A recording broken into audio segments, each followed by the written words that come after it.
Umapela sa korte si Guo Huaping o mas kilala natin bilang Alice Guo para manatili sa Pasig Female Dormitory sa halip na ilipat sa Correctional Institute for Women.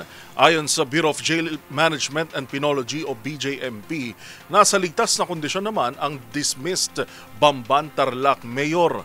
Magbabalita si Edniel Parosa.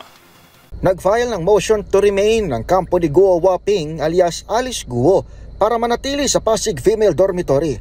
Kasunod ito ng utos ng Pasig Regional Trial Court Branch 167 na mailipat siya sa Correctional Institute for Women makaraang mahatulang guilty sa qualified human trafficking.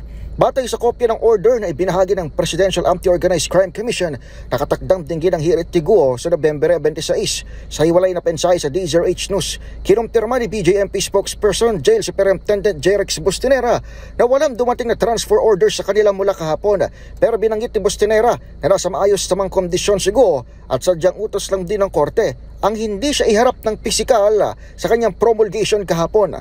Sinintensyahan si Guo na habang buhay na pagkakabilanggo dahil sa naging bahagi niya sa pag-organisa ng illegal Pogo Hub sa Bamban Tarlac.